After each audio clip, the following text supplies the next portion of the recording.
It was a lot going on that day. I got a lot more footage too. I got so much editing to do. So I'm going to throw those on TikTok. And then I'm going to react to them when I'm done with those so you can see. Because there's a lot that went down that weekend. That was a great weekend for Fanatics Fest, you feel me? If we ain't pop out, don't worry, you going to live through the footage, you feel me? Because Kyle pulled up on Bron. He interviewed Bron, bro. The Bronx is wildin'. The Bronx is wildin' right now. I'm going to keep it a buck. BX shit, man. Shout out to Kyle. He doing shit that niggas that ain't never did. I've had the great fortune to be around some very famous people, some of which are on the stage now, but this next cat I'm going to call out might be the most famous person I've ever been around. Give it up for Cenat. W. Kyle, man.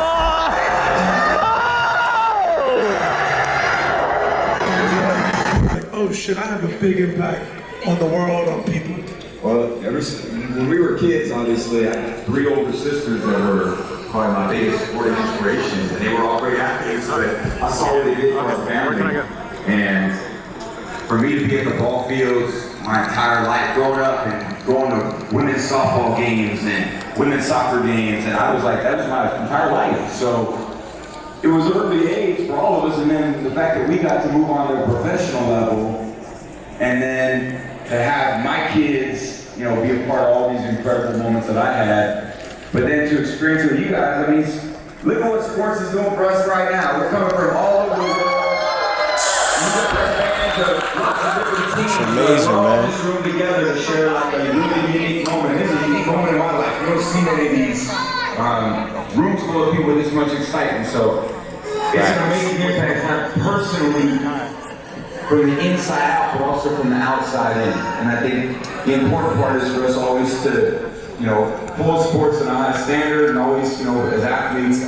Bron and Tom Brady on the stage at the same time. I felt the responsibility to show up every day and give you guys everything I had. And I know Bron does that. I'm sure Victor's doing that, because you guys are the reasons why we show up every day and play our ass off.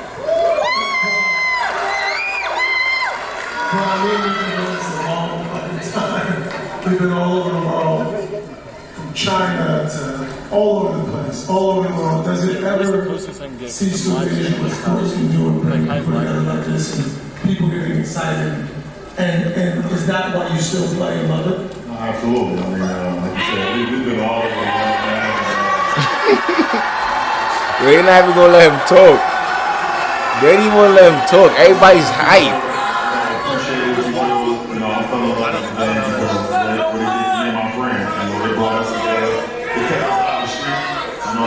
Nah, the crowd is wild. The crowd is wilding. They are wilding. They can't even allow him to say what he want to say because they just so hype. Continue to inspire you guys, continue to inspire people all over the world. It's the most ultimate thing I could ever do, and I'm always forever and always forever grateful. Wait, guys, we all want to know this answer. I don't even. People ask me this question all the time, and I say I don't know. How much longer, bro? I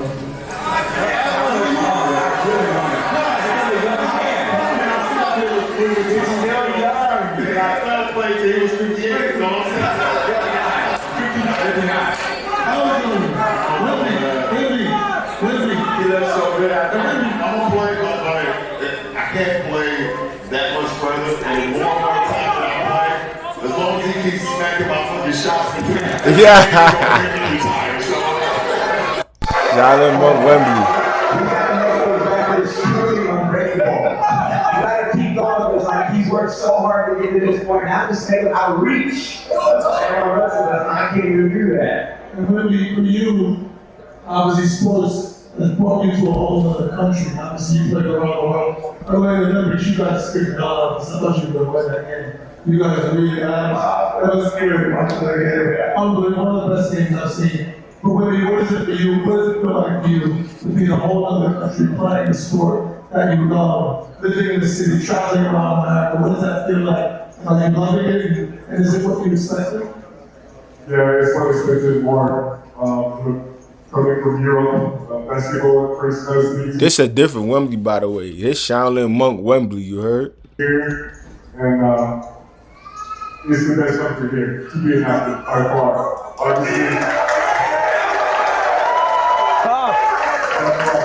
Obviously, it's part of the family. My life is different from all the tough American prospects. Hey, I mean, I get this life. I'm so happy, and I know it's a sacrifice to be away from the family. Hey, Kai, I'm a little offended. They're up here talking about greatness. No one's asked you or me anything about that. I was just with Kai. This is gonna sound really crazy. We were together 2 days ago in Cannes, and we were doing something together. He came to the back and he was like talking to me. School, first time we met. Yeah, I ain't gonna lie. Maverick, forget all that. I'm a LeBron James!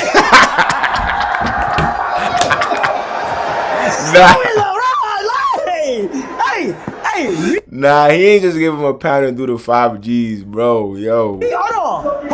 I tried to hold it in, chat. I tried to hold it in, but hey, I'm not about to act like I'm not next to Tom Brady, LeBron James, Maverick, and Wembanyama. Yo, I ain't gonna lie. I don't even know how I'm here right. I don't even know what's going on right now. It's like, yo, make some noise, y'all.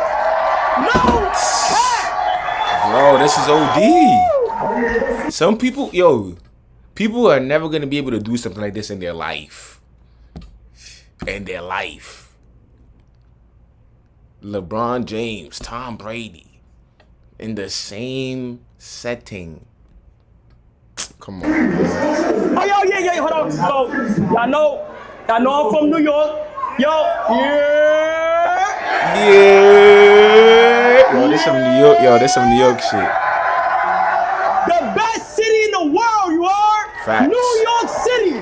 The Bronx in the building. Brooklyn in the building. Queens in the building. Staten Island in the building. Manhattan in the building. Hey, Kai, I want to ask you, you're the biggest streamer in the world. You've had everyone run, you've based on the industry, you've had a bunch of people stream. I think I know the answer to this. Does this get old to you? Do you pinch yourself that you're on stage with some of the greatest to ever do it? Hell no. I just told you, I don't even know how I'm here. Like, it's like sometimes you just gotta glaze. Like, I feel like, it's just like y'all got like a nice like aura to y'all. Like damn, like I feel amazing. I'm just glad to be here. Like, I'm really in the barbershop with the goats right now, y'all. Like, facts. I'm glazing. Goats. I don't care though. I don't care. Look. You care, nigga. You care. It probably not hitting you right away, but when you go home, you gonna think like, yo, I really did that? Like, yo, what? I really did that? I really was assembled with Tom and Bron. Huh? Yeah, we chill. Hold on, where my cameraman at? Yeah, chill, bro. Chat right there. Yeah. That stream is so big, my mom was watching that stream. So, we were in the back. Tom was there, Ron was there, Andy was there, and it was chaotic, whatever. And then this swarm came that was unsafe. I'm like, what the hell's going on? I'm like, Kai's here. All right, these people. This lets you know the levels of just. When did you realize, Kai, that it wasn't just you in front of your camera or computer screen talking to friends? When did you realize you had a real impact and it was a much bigger thing? To be honest, a riot happened like 3 years ago, 2023, downtown. So let me get into it, try to do a giveaway. I thought 100 people was gonna show up, ended up being 10,000. It was crazy, like, that's when I knew, like, damn, like, I gotta start taking things more serious, I gotta influence, I gotta start being careful with the things I do. So, and I'm just glad to build the relationship that I got with my chat, because, like, without... Nah, no funny shit, that's when you realize, like, that you more OD than you know, like, you're more OD than you realize, when shit just start happening. Grab an ice-cold Coca-Cola and enjoy summer. Like, I'm nothing for real, like, so like they know everything about me. We have these memories that I go through. This is gonna be a core memory right here, and I'm just grateful. I'm grateful. God is good. I'm grateful. You've had, I'm sorry, yeah, I was just saying, that's in that perspective, Super Bowl is, because so many of us still feel like the same way, right? I'm sure Ron feels this, I do too. Even though I'm almost 50 years old, I still remember the first moment where it felt big to me. What? And Tom almost 50? all of us keep you so grounded, like you meet people, and I think for me now, when I meet all these young NFL players, what I'm going to do is try to help them be the best they can be, because when I was a young player, all those older guys just try to help me be the best I can be. And so much of life is when you achieve what you want to achieve, and how do you help other people achieve what they want to achieve. And I think the world changes, like how what he's doing and the impact he has. Well, he's impacted the world in a great way too. So life continues to change and evolve, and you learn from the people that are older from you, and then eventually you start learning from the people younger than you too, which is an amazing part is to see the journey they're on, how they're doing, and that continues to inspire you to be better. So it's amazing for me to be up here with you, with you're following all the people you got that follow you every day. My son is a big time fan. Ooh, glaze me. Yes, Tom. Thank you, bro. Yo, chill. Nigga said glaze me. Yo, chill. Quick question before I come to you, Wendy. How have my Giant fans been treating up to the city? Terrible. I want to forget that. How does it feel being able to have many sons? See what I got to look up to you? And he goes right to me, but I have to make sure I beat him in the games. That's some right over there. You beat him in the big games, so, it's okay. I'm going to go a lot. My son lives here, but you guys keep talking on your shit. One thing I had an up-close seat is to, over the years, LeBron's off-season regimen and how seriously he takes it and how he's always challenging. Hold on, y'all gotta understand. He told Tom Brady, glaze me. He told Tom Brady that. Being greater and do new things, incorporate new things. You had someone interesting somewhere, non-traditional somewhere that hit the net recently. Talk to us about what you've been up to this off-season. I've been around the world. I was just in China today for 2 weeks, practicing with the monks, trying to put my body in different things that I haven't done before. Well, you can't just casually drop practicing at the monks. Talk to us about what Yeah, like. Are you allowed to talk about it? Are you allowed to talk about it? Of course I am. It was a great experience. My goal over there was putting my body in things I used to do, and allowing it to widen my range of movements, the strength. And this was probably as different as possible from what I'm used to doing, So cook food every day, it was like a vegan temple, monastery. Of course. And Wu-Tang. He said Wu-Tang? And it was supposedly no picture were to come out because I wasn't isolated, but hey, So Wemby, let me ask you, what you eat for breakfast? He wasn't allowed they couldn't feed you enough over there. So the temple is vegan, so there's no meat in there. So breakfast 5 a.m. was boiled zucchinis and rice noodles. So I had to get out of the temple, so I made sure I didn't lose weight and actually eat some real food. Oh, but wow. It was tough. It was an experience. Anything get smaller, It might work for you, but not for me. Yo. Oh, shit. I ain't gonna lie, you might have to do that height surgery, bro. I seen a video of somebody doing height surgery. He went from 5'5" to 6 feet. He was training for 2 years. Don't worry, I'm gonna pull that video up on another stream. To shave those dreads. Oh yeah, you do not make hair like that. Everybody has to shave their hair. Yes, it's the first thing we did, literally, and it's about Buddhism, and I'm pretty sure I'm Buddhist now. I mean, they made me say something in Chinese. I'm not sure what it was. It was definitely worth it. I want to ask anything, did you? I want to ask a follow-up to both Tom and LeBron. We know about your greatness. We know about championships, Super Bowls. You guys are at the top. You're on anyone's Mount Rushmore. How important? You're on their Mount Rushmore, I'm sure. How important a role did off-season play in your careers, your off seasons? I think the offseason builds towards those championships. It builds to the accomplishments that you want to have throughout the course of the season. Facts. You know, I never want to put myself in a position where I came into a season unprepared. You know, so I've always used the off season to critique my game more than anybody. You know, there's not a coach, there's not an analyst, there's not anybody in the world that can, critique my game or critique the way I want to prepare to myself. So, the off season is all about like retooling, being uncomfortable like Brady was talking about.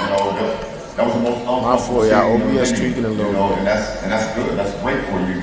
Being comfortable, being uncomfortable. So, the off season when I won 4 championships and I've had, memorable seasons, whatever the case may be, and even when I've lost in championships, that doesn't mean that I wasn't prepared. I was always prepared enough to get started in the off season. Let me know what you think. But off season for me is when you separate from the others. When all the work is and notice, it's your chance to do things others don't. The work others don't put in. Exactly. Yeah, I think when you're during the season, obviously you're around your guys. You guys are chill. Post there's a lot of unreleased in there. Or the Larry O'Brien trophy. That is the goal. But the off seasons where you get an opportunity to actually do more, like looking at yourself in the mirror and seeing ways that you can be better. That off season. Teammates ain't with you that much in the off season.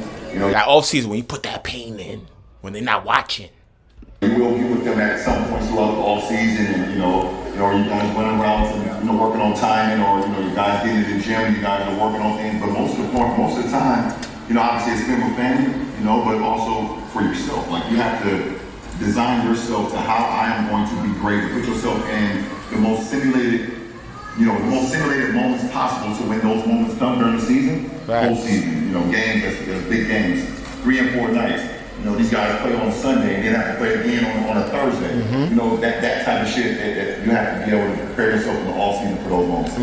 I think it's so interesting for for a long time. I ended up playing 23 seasons, but when I was in college too, I was different than LeBron. I think LeBron in a lot of ways had a lot tougher path, for me, because there was always such high expectations for you all the time. Since high school, and I always admired that he held himself to such a high standard, because the standard was already so high. There was a lot of times in my career people didn't expect much of me, so I had to kind of fight a different way.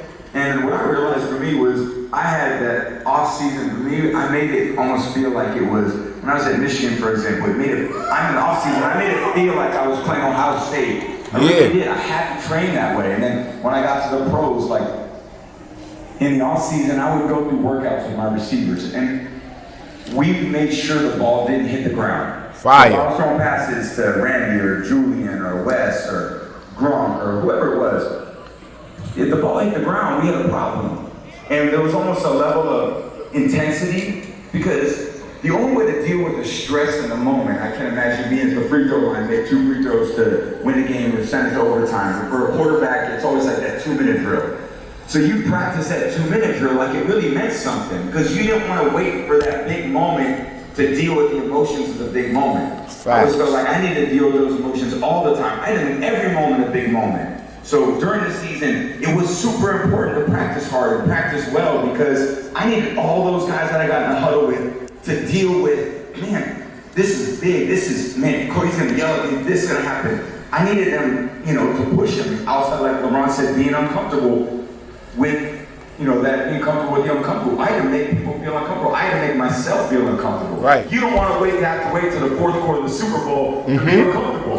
That's the moment you need to be comfortable. Yup, you don't need to wait till the 4th quarter to get on your bullshit. You gotta treat every quarter like it's 4th quarter. You heard? Yo, he's spitting gems.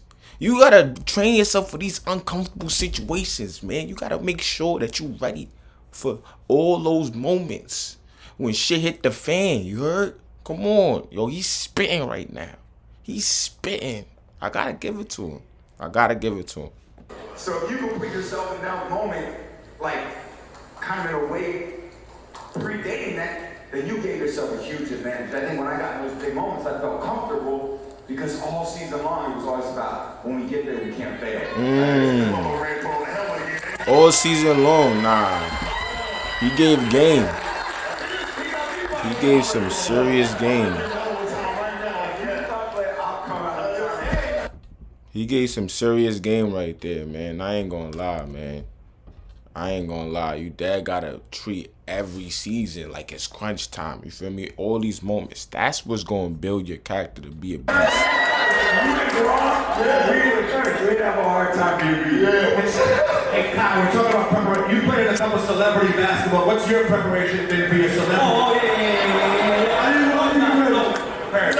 We gotta be Drewski. I ain't too hard. Before the big basketball game, I get in that gym, my boy Chris Brady, I put some shots. Chris, I make sure, I get my rest, because I try to make sure if I have a game the next day, my chat not gonna get no streams the day before.